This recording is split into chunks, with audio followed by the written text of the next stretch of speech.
Do you sometimes experience a sense of survivor's guilt because your baby feeding experiences went so smoothly, even when the situation did not necessarily dictate they should have? As a postpartum doula, this week's guest, Heather, now sees that there are so many barriers to human milk feeding and feels grateful that she was able to breastfeed all 3 of her children with relative ease. These stories are important reminders that our bodies can feed our babies. It doesn't always have to go wrong. If you are pregnant and are looking to get off to the best start possible with baby feeding, I would love to provide both prenatal, childbirth, and lactation education for you.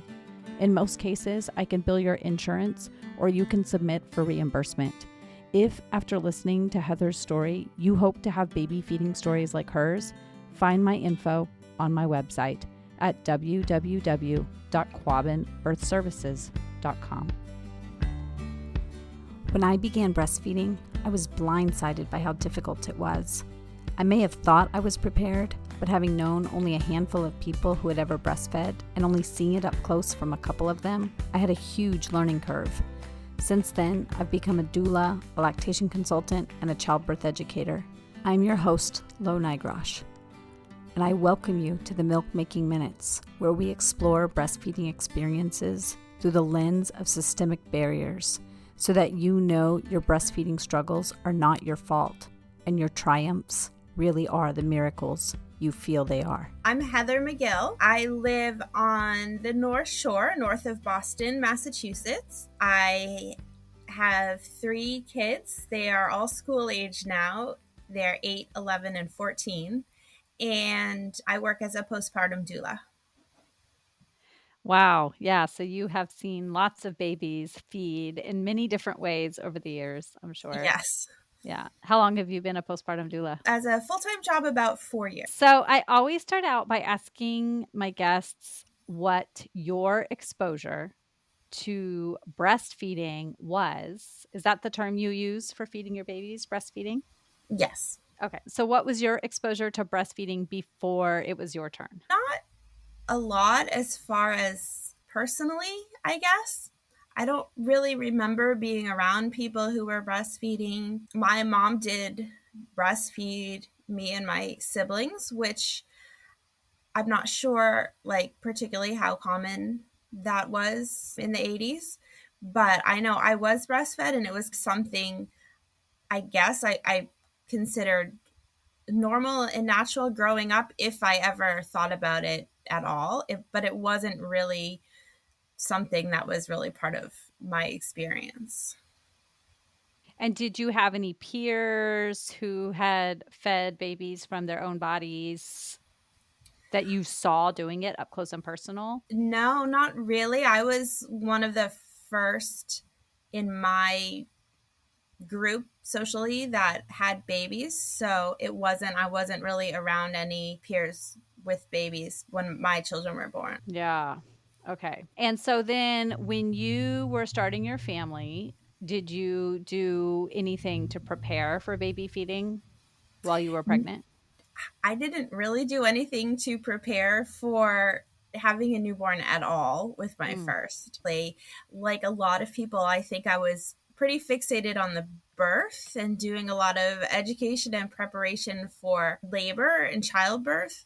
But when it came to babies, taking care of a baby, I was pretty naive and just thinking they just sleep all the time. I really wasn't thinking that much about. I assumed that I would breastfeed, but I wasn't really aware that I needed to do really any preparation as far as learning how to take care of a baby or feed a baby. Yeah. And so what type of provider were you? So I actually gave birth to my oldest while my husband and I were living in South Korea. We were teaching English there. So I saw an OB at a women's hospital where we were living in Korea. Oh, wow. that's so interesting. Was this a Korean hospital or was it a hospital for Yes. foreigners living in Korea? No, it was a Korean hospital. Okay, so you were seeing an OB, and did they ask you what your plans were for feeding the baby or provide any sort of education for baby feeding? No, it wasn't a part of the conversation. And when you were in Korea, did you get a sense of what the culture was around baby feeding at that time? Yeah, I think it was fairly assumed that I would be breastfeeding. Nobody said anything to me about formula. I didn't ask about it, so I'm not sure what the response would have been. It was assumed in the hospital that I would be breastfeeding. And as a first time mom later on, I did feel pretty self conscious about breastfeeding in public, but I was told that it really was not a big deal in their culture. And how long did you stay in South Korea after giving birth? About 3 months. Okay, so your whole fourth trimester, Yeah. essentially, you were in South Korea. Wow, what an interesting first step into parenthood. Okay, so you were seeing a traditional OB in South Korea. The expectation was breastfeeding, although there wasn't a lot of education around that. All of those of us who are in the birth world know that what happens during birth can really impact how feeding goes. As you look back, knowing what you know now about birth and breastfeeding, can you tell us what impacts that first birthing experience might have had on how feeding went with that first baby? Yeah. So for the most part, knowing what I know now, looking back, I'm very just grateful at how smoothly everything went because it was definitely not optimized in order to encourage things to go well, I would say. So the birth itself, like I said, it went pretty smoothly. It was a vaginal birth. I did have an epidural, but no complications, nothing really out of the ordinary that happened during the birth. I think the thing that probably could have had the most impact on breastfeeding is that we were separated for a while immediately after the birth. And as far as I'm aware, it was just for routine reasons. There wasn't any kind of medical emergency. The hospital had a lot of routines and policies that I know now were pretty outdated. At the time, I wasn't aware. But basically what happened was that as soon as he was born, they held him up so that I could see him. They actually had a curtain, what they used for a C-section, even though I wasn't getting a C-section. So that was unusual. They held him up so I could see him. And then that was it. I didn't get to touch him or hold him or anything at that point. I'm not sure if they just brought him to the other side of the room, if they left the room. I was not really with it. I was still having just given birth.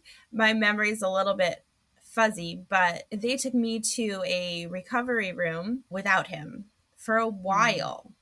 And I want to say at least an hour that I was there just waiting for them to bring him to me. And I don't really know much of what was going on. There were some people there who could speak English, but most of the nurses and stuff, I couldn't converse freely with them. So I was just sitting in this room, like wondering what was going on and for them to bring him to me, which sounds really traumatic now. But at the time, like I said, I don't think I was just really aware that it wasn't normal, that I was just in shock from everything that had just happened. Obviously, it was pretty intense, even though it wasn't any kind of like emergency or anything, just the regular intensity of birth. But eventually, they did bring him to me, wheeled us to the room that we were going to be staying in, and he was obviously not so happy at that point. But they did manage to communicate to me, don't feed him until the breastfeeding person comes. Or at least that's the message. Looking back now, honestly, I can't remember anyone explicitly saying that. Maybe I misunderstood. Like my memory is a little bit fuzzy, but that's the impression that I was left with. And fortunately, they came pretty soon. And I can't remember, I may have started trying to feed him anyways. But my experience with the breastfeeding helper or counselor or whatever she was, actually, it was a good one, even though she didn't speak any English. So that was it was very hands-on. It was very much a physical demonstration because she wasn't able to tell me anything. But I was very fortunate in that my son latched on right away, easily started eating with really no issues. And again, in hindsight, now being aware of the different issues that could potentially have occurred, it's scary because I don't know what sort of help would have been available, if I would have been able to communicate that, or what I would have done. There had been problems, but I was very fortunate that things went smoothly from the beginning. He gained weight, he ate, and there were no issues, which I'm so grateful for, because now I know that that could very easily not have been the case. This is such an interesting perspective of a birth that happened 14 years ago in South Korea. This makes me want to dig more into birthing and baby feeding practices there. And I want to offer a gentle reminder that we can't make assumptions about the culture of birth and breastfeeding through this one experience of an American giving birth in a South Korean hospital. We do know that birth and baby feeding practices across the world have been influenced by the approaches created in the West, and it will take hundreds of years to undo these practices back to the ways that families innately birthed and fed babies without complications for most of human history. But I am not going to go on a rant about cultural barriers to feeding and birthing based on this one experience, because I just don't know enough about what happens in South Korea on a day-to-day basis. Yeah, for sure. Wow, what a story. Once the delivery happened, I hear so many people whose babies are removed from them for whatever reason talk about a feeling of longing and of just wanting their baby. Did you have any experiences like that, even though you didn't know? You said you were just in that birth land. Did you have any feelings of like, where's my baby? I want my baby. Yeah, I think in that moment in the delivery room, not so much, but I definitely remember the time that I spent in that recovery room before they brought him back to me. And like I said, as by a clock, I have no idea how long I was actually there, but it felt like a really long time. And that was maybe not at first, but the longer I was there, the more it was like, where is he? Come on, let's get this, let's get this moving. And I think they were doing just like all the weights and measurements, and we have photos that they gave us. They like took his picture, but I was really like, okay, like I'm recovered now. You wanted me to recover, now I'm recovered. Let's do this. Yeah, that feeling of longing. Yeah, I was worried about him too, that like he was hungry or whatever. Of Yeah. course. Yeah. And was your partner able to be in the room with you during that recovery time? Yes. Yeah, he was with me. Okay.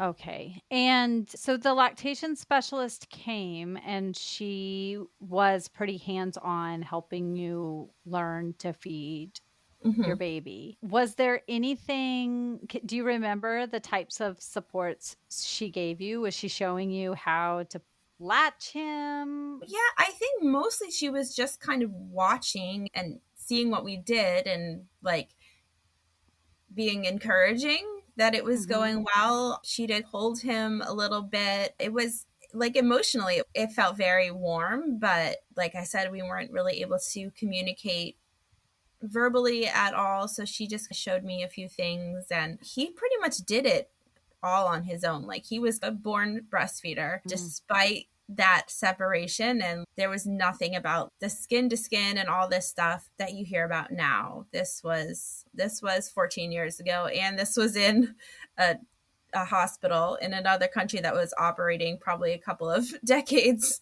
in the past from that. But I didn't end up needing a lot of help because I didn't know what I was doing, but he figured it out pretty easily. Yeah, that's amazing. Were you in a city or in a rural area? We're in a city. And I Yeah. love that you're saying that you just felt a warmth from this person and they were providing this emotional support and you felt like you could do it and your baby could do it, even though there was a language barrier. It really was. And at the time I didn't, but now if there had been problems, if things had gone wrong, I don't know like how much support would have been available for me or that kind of thing. But as it was, like it just, yeah, it was a good experience. Mhm. Yeah, for sure. Yeah, I'm thankful for you that nothing did go wrong. But I think those of us who are birth and lactation supporters, of course, we want to do our best to find culturally competent providers whenever we can to help people in a person's own language. But if we're not able to do that, we can do our best to provide support and just know that being a person who cheers somebody on and lets them know you're doing a great job can go a long way in helping somebody feel supported if we're not able to find a supporter who is able to provide support in somebody's own language because we're not always able to do that. Yeah. Yeah, that's really great. Okay, so how long did you spend in the hospital? A couple of days. Yeah, I think it was pretty similar as far as the hospital stay to giving birth in the US. The structure was a little different. Like they had all private rooms, which was really nice. Like the food they served obviously was pretty different, things like that. But it was just a couple of days and then I went home. Are you pregnant or a new parent looking to ensure a better postpartum experience? Or are you a birth worker looking to improve your postpartum care skills? Check out Thriving After Birth, an online self-paced course by me, midwife and educator Tanya Tringali. It's 10 and a half hours of video content featuring experts in lactation, mental health, pelvic floor health, pediatric sleep issues.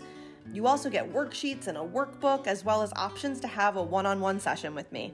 Sign up at motherwitmaternity.com/thriving and let's improve postpartum care together.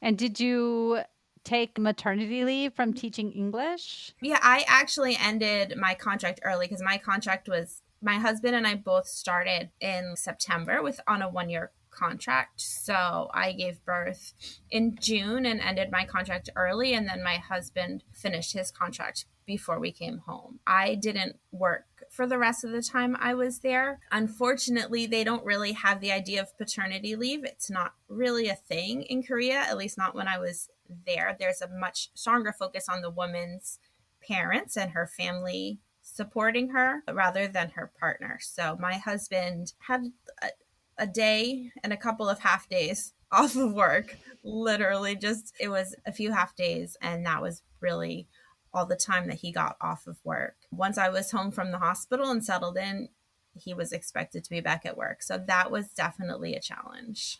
Yeah, I bet. Plus, you didn't have anybody else there. No, I didn't. My mom was actually able to come and stay with us for a few weeks, which was amazing. But obviously, she had to book her flight months in advance. And she was convinced that I would go past my due date, and she didn't want to be waiting around for me to go into labor. So she booked her flight for after my due date. I gave birth before my due date. So there was a couple of a week's window until she was able to arrive. Yeah, so you were just on your own for a couple of Yes. weeks. Yeah, so that was definitely quite challenging, much more than I anticipated. Breastfeeding itself went with pretty easily.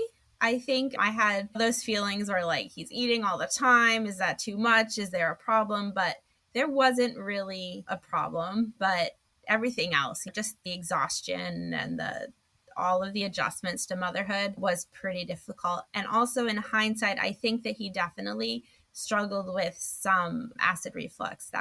He didn't sleep very well. There were some other symptoms that I know now. So I do think that's probably one drawback with the language barrier is that number one, being a new mom, I didn't realize, again, that it was perhaps not normal, but also I didn't have necessarily that great communication with the medical staff. Yeah, and were you seeing a pediatrician or somebody? We did. It was mostly just the basic like weight checks and vaccinations. There wasn't a lot of anything beyond that. And during those weight checks, was he always growing? There was never a concern about growth? No, yeah, no concerns about growth. Mm-hmm.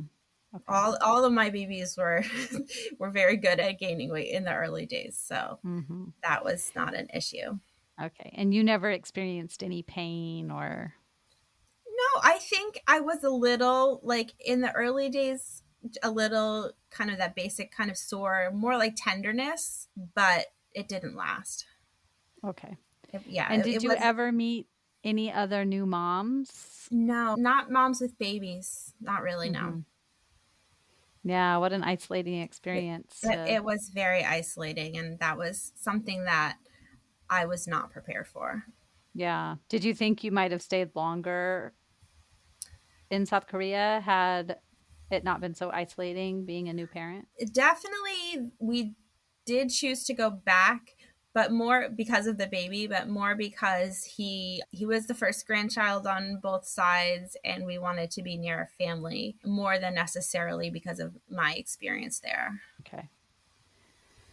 Okay. So anything else about that baby feeding experience that you feel is important to share? Like I said, the experience overall was really great. I think the only thing, again, without really knowing about it, I had absorbed this idea that you feed for a year and then when they turn 1, you stop breastfeeding. And it's like looking back, I'm like, where did I even get that idea from? Because it wasn't something that, it just seemed like the thing to do, like the thing that I was supposed to do. And I don't necessarily regret it. I think it was definitely like I initiated the weaning, and I think he would have gone for longer if I had realized like that was a thing that happened. But it wasn't like traumatic or anything like that. Like it was a little tricky, but we got through it. He loved milk. He just drank milk from a cup right away. And so looking back, I'm like, would I have gone for longer? Probably, but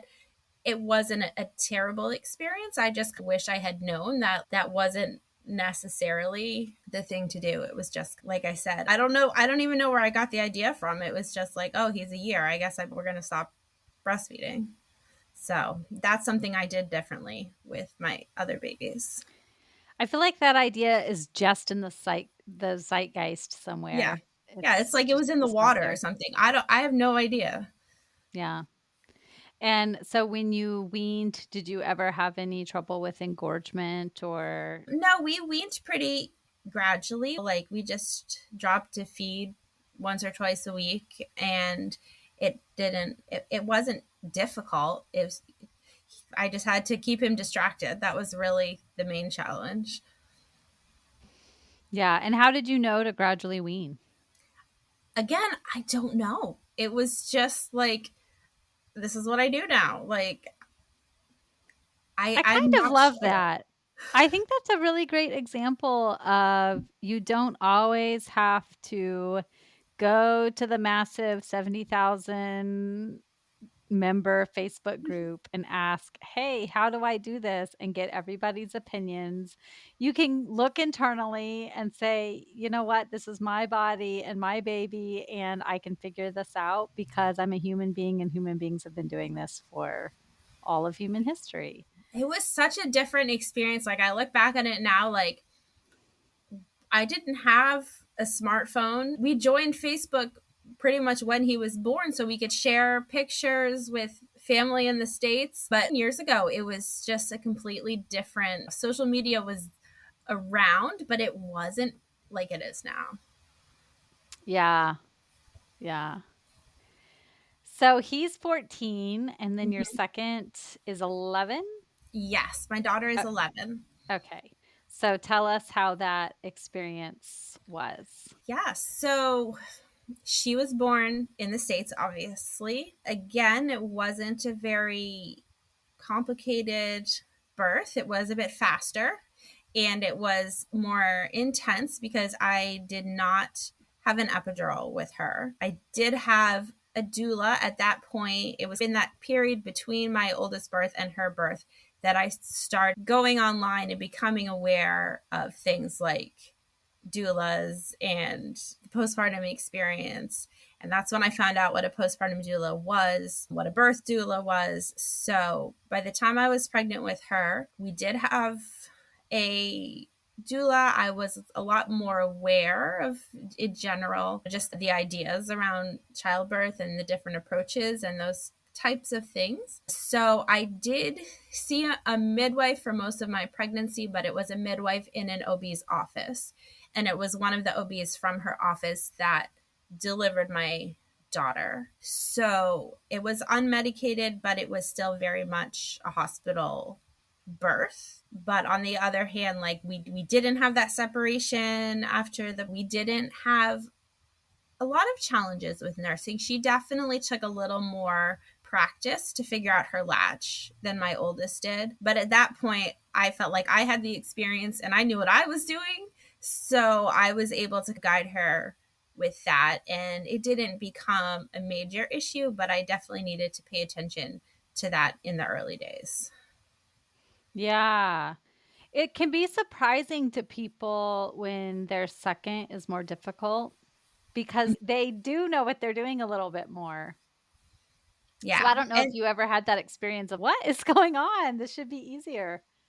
Yeah, so it was like she wasn't born knowing what to do, but it was pretty minor. Like I was able to adjust my position. It helped to get a good clear view of her face because she wouldn't open her mouth very wide for long. So as long as I could see her face very well and get her on there right at the precise minute, that worked out, and it didn't take long for her to get the hang of it.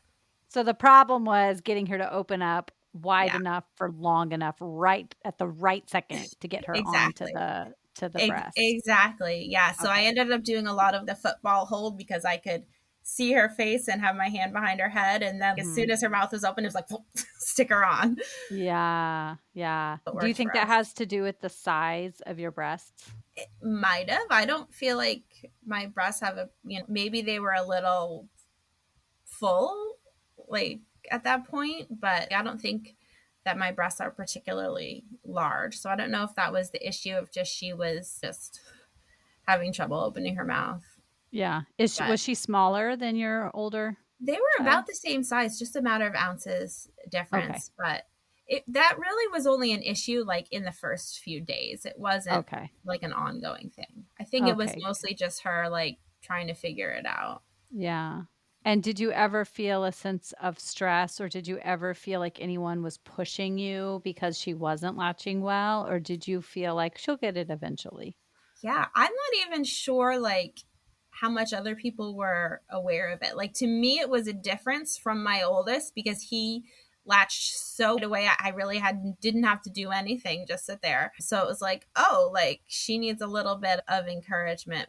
But I don't think it was necessarily something that would have stood out to a breastfeeding professional as this is a big problem. Just feeling that micro difference. Yeah. Yeah. And the same thing, she gained weight. I don't think she had the reflux issues as much. So it wasn't, things went pretty smoothly when she was young. Very good. And did you receive any support? Did anyone stop in at the hospital and see if you needed any help? I think so. Memory isn't super clear on that, but the hospital where I gave birth to her did have at the time a pretty robust breastfeeding support group that was led by the lactation consultants at that hospital that met every week. So I would take her to that, not necessarily because I was having problems, but just for the socialization and to be around other moms and babies. And the lactation consultants there were pretty good. They were very nice and friendly. Finding real life people to validate your experiences and help you to feel less alone in the midst of a time that you know should feel so joyful, but often feels so lonely is critical. This is shown time and time again in research, and it is said by my guests and clients repeatedly.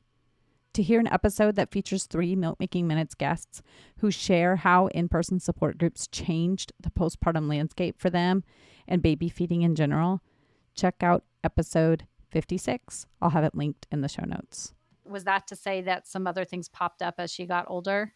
Not So the issue with her was that she still is very much like interested in the world around her, and she wants to do all of the things. So as a tiny newborn, that wasn't really an issue. But when she got to 5, 6, 7 months old, distractibility was definitely more of a problem. And how I first noticed it was that I was feeding on demand, and she would go for long stretches during the day without asking to eat. And then she would be up all night. She would be eating like 3 or 4 times a night because she was hungry, because she wasn't eating during the day. So there's nothing going on at night. So that's when she would get her nutrition. So once I realized that was becoming an issue, I did start making more of an effort to take her into the other room and to be like, all right, it's been a few hours, let's go eat, instead of waiting for her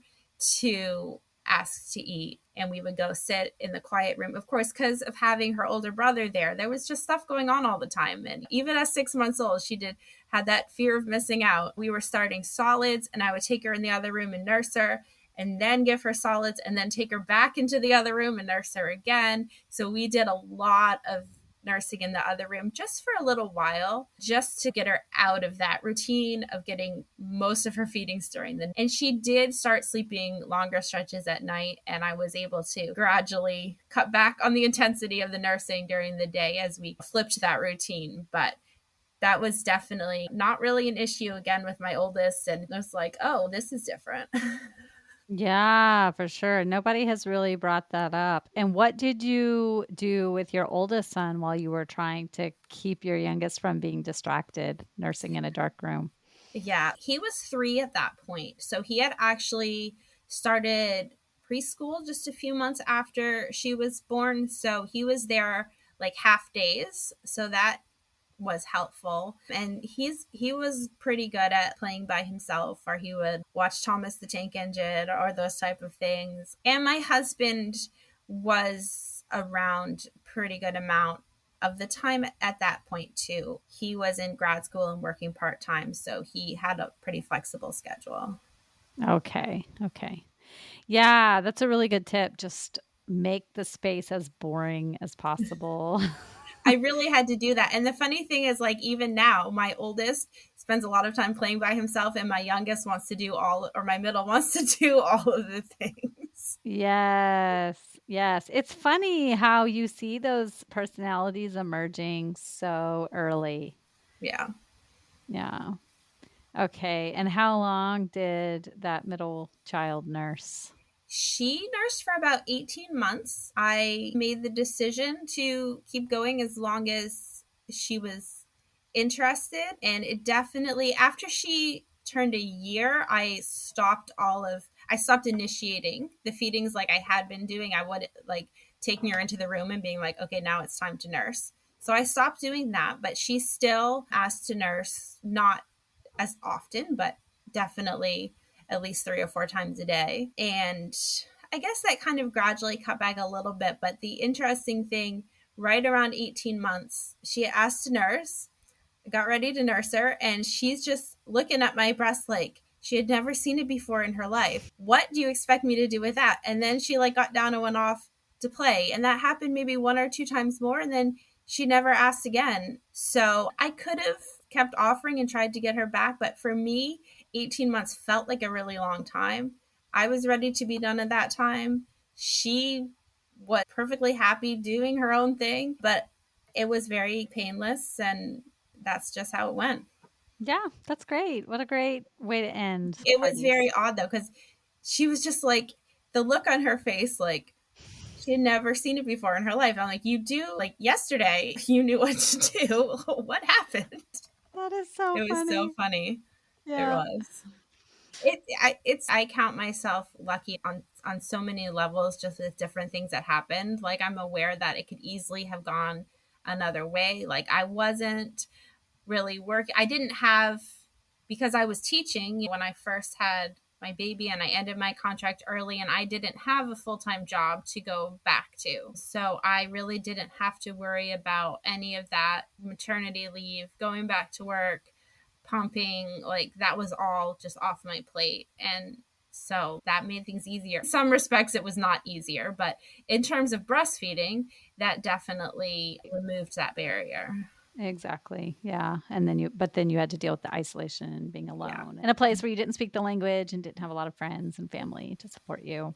Yeah, So, there's definitely pros. There's like pros and cons. yeah, we all have the things that make things a little easier for us, and we all have the things that make things a little harder for us. Mm-hmm. So then you did a lot of education between that baby 1 and that baby 2. What was the catalyst for that, do you think? I think a lot of it was my experiences in Korea with the isolation and just with the transition that kind of hit me out of the blue that I was not prepared for.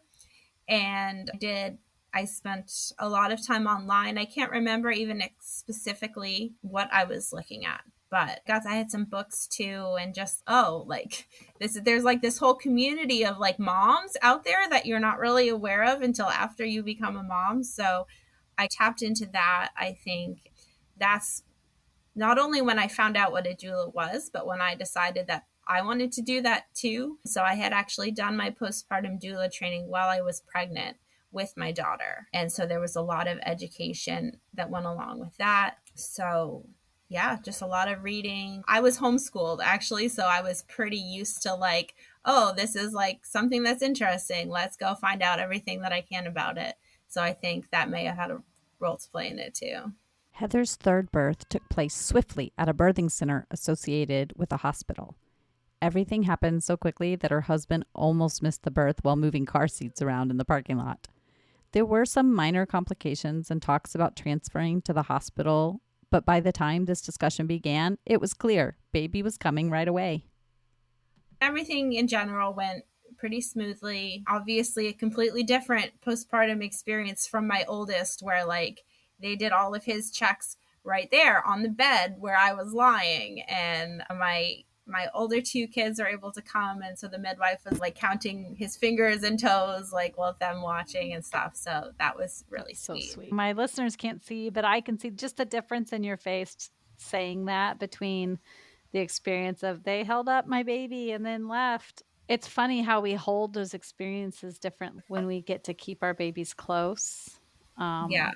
And it just felt different being in the birth center. It was like a regular, like queen or king size bed. It wasn't a hospital bed. It looks like you're in a bedroom with a few things here and there for the midwives and everything. But it feels a lot more like maybe being in a hotel room or a bedroom rather than being in a hospital. Yeah. And then how did feeding go, Pam? Feeding went great. I did transfer over to the hospital after the birth because my options were to go home. I think the max you could stay was like 12 hours, or you could go to the hospital for the postpartum stay. And I decided to do that just to get a little rest. And you had 2 kids at home. Yeah.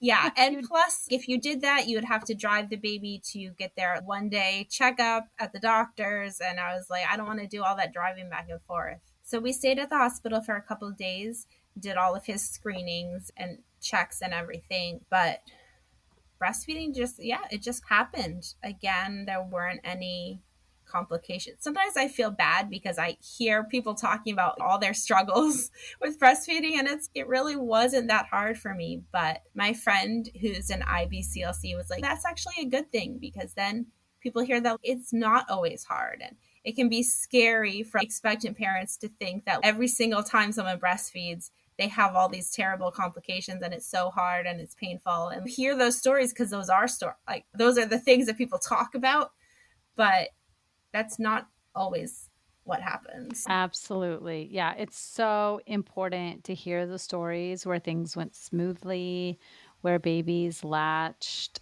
pretty easily, where the milk came in, where baby gained weight pretty easily, because that's how milk making really went for most of human history. Yeah.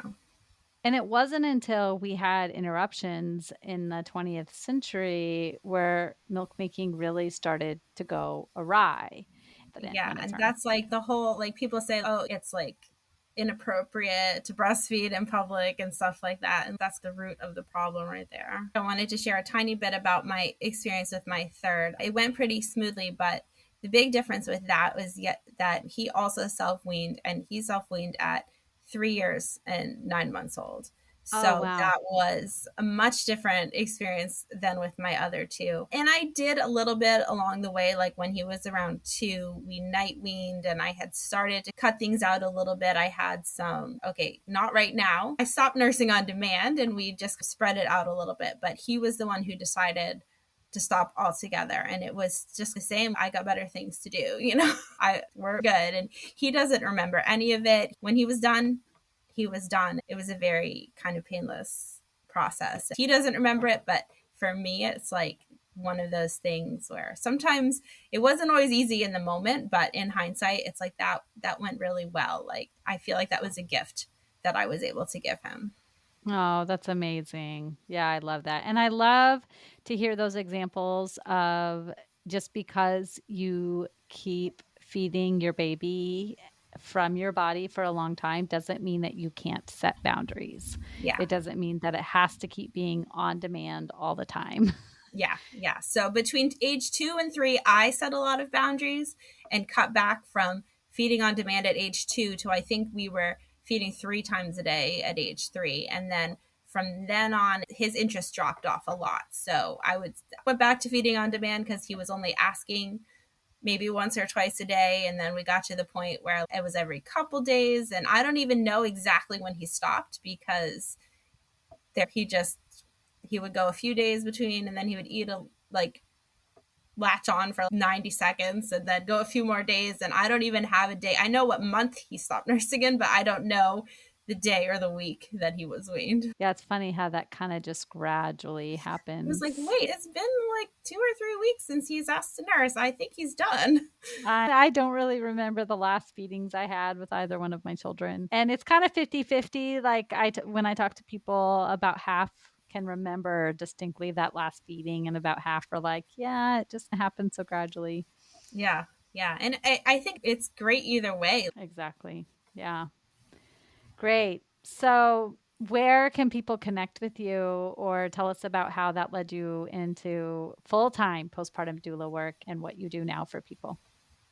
Yeah, I was mostly at home with my kids pretty much through the time when my youngest was like in preschool, kindergarten age.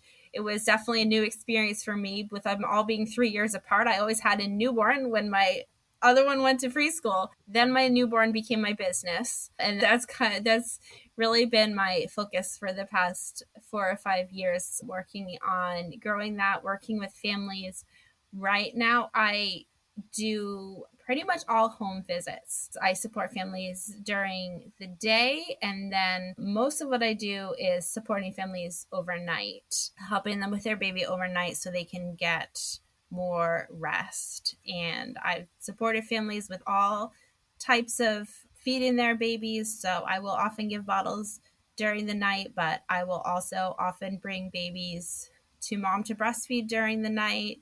There's so many different combinations of how that works for people, but for breastfeeding moms, they don't even have to necessarily get out of bed. I'll just do the feeding and I'll take care of everything else. So we try to maximize everybody's sleep during the overnights. And currently I am working on transitioning away from the home visits, which I love to do, but I want to be able to support more people in a variety of ways, like through teaching classes and getting people together. I really love the educational side of things and the emotional support, that this sharing of stories and all of these things that we've been talking about, just helping to build that community. And I'm in the early stages of working on a virtual support offering as well.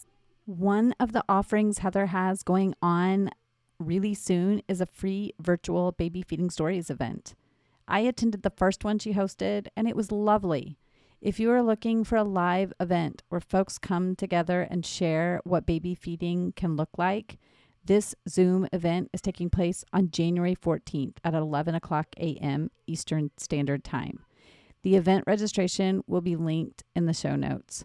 This is for anyone who is looking at all of their baby feeding options, or if you are already feeding a baby and are just looking for healing and hearing stories about how other people have changed their baby feeding plans. So she'll have a lineup of people who have fed their babies in a variety of ways, made a variety of choices that made the most sense for their families.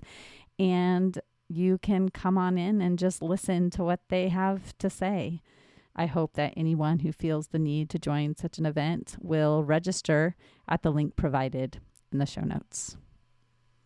Amazing. Yeah, postpartum doulas do so much to help families optimize their sleep and feel like they're not alone during those early postpartum days. It can be a really fantastic resource, and to optimize the milk supply as well. If you can get sleep and still feed your baby at the same time, there are studies that show that breastfeeding parents actually do get more sleep than formula feeding parents, which surprises a lot of people because they think if they switch to formula, they will get more sleep, but that's not what the data indicates, surprisingly. And then if you hire a postpartum doula on top of that, you can get even more sleep. So Yeah. it's And so I do amazing. also, as a person who has experienced breastfeeding myself, and I actually, since then, I've now trained to be a breastfeeding educator. So just to formalize that knowledge a little bit more, I can also answer questions and do that. Oh, maybe try this. Just try shifting your body a little bit this way or that way. And then also, I think this is an issue that I'm not fully equipped to deal with. And I personally know these excellent IBCLCs in the community. You may want to consider reaching out to one of them. And I think that's also just to have someone there who'd be like, okay, this is normal. This maybe needs a little troubleshooting. This maybe needs some more experienced attention, because it's so hard to tell. Even myself with my youngest, being a certified postpartum doula, having two other kids, I still found myself when my youngest was a newborn. Is this normal? Is this thing that he's doing? Is he okay? And you always need to have that person around, like no matter how much going into it. Oh, yeah. I was already a lactation professional. And when I had my second, I still hired a lactation professional to come out. We all need support. Yeah. Yeah, definitely. And it's the knowledge, but it's also the perspective. And it's also just having someone there being like, you're doing a good job, because it's really easy that there's that anxiety, like it feels like everything's on the line, like, and it's okay, like it's gonna work out. Right. And postpartum doulas do way more than just feed the baby. Yeah. They come up with the parents to provide a care plan that's Mm-hmm. individual for that family. It's really caring for the caregivers. Yeah. So whatever the caregivers need to feel really cared for, that's what the postpartum doula does. Exactly. I think my main role is listening and just finding out from their experience, instead of going in being like, okay, so you have to do this and this. They have books, they have Google, they have doctors, they have everybody telling them what they need to be doing. And I feel I'm like, okay, so how is that going for you? Like, how are you feeling about it? Are you feeling like you're getting enough rest? Are you feeling this is going smoothly for you? Are you having a problem with this? Okay, so here are some things that maybe might help you in this situation. Would you like to try one of these? And so it's like it starts with listening to their experience and then being like, okay, let's see how what I know can enhance your experience, instead of how making you try to fit into how I think it should be. Exactly. I know you're transitioning out of the in-home care, but when you told me that you were a postpartum doula and you did a lot of overnights, I thought to myself, oh my gosh, that takes a special breed of person to opt into overnight care again and again. Not many of us would opt into newborn overnight care if we did not have to do that. Yeah, it definitely has its challenges for sure. And I don't feel like it's a thing that I would be able to sustain in the long term. Like I said, I've been doing it for about 4 years, and I feel like I may have a couple more years in me to keep doing that. But there's a lot of things about it that I love as well. Yeah. And I've learned along the way, like, what my boundaries are, what I need to do to take care of myself so I can keep doing it too. So that makes Yeah. a difference. Although Heather's baby feeding experiences went relatively smoothly, she still experienced giving birth in a place where she did not know the language, where she did not have friends or family, and where she experienced isolation during the postpartum period. This is what led her to becoming a postpartum doula and providing support to so many others who need a caring person to fill in the gap and provide expert care during this critical time. I encourage you to become acquainted with the doulas in your area. They are a wealth of knowledge and resources. They know the support groups that are available in your community. They can direct you to supportive perinatal mental health professionals. They can often tell you the pediatricians who are supportive of human milk feeding and all the feelings that come with whatever complicated journey you may be on. And they are also offering amazing support to their communities, such as the virtual baby feeding story share that's happening on January 14th. I hope to see you there and in my Milk Making Minutes community group, where we discuss the barriers that make feeding our babies human milk so challenging. If you would like to reach out to Heather specifically, her business name is called Infant Concierge, and you can reach out to her on her website at infantconcierge.com. She also has a Facebook page and an Instagram handle with the same name, Infant Concierge. As always, you can find all of those links in the show notes. Bye. Hey, Joe. What? I was wondering what you think about what it would be like to give birth and learn to feed a baby in a different country where you didn't speak the language. Weird. You think it would be weird? Yeah, it'd be pretty hard, wouldn't it? Thanks.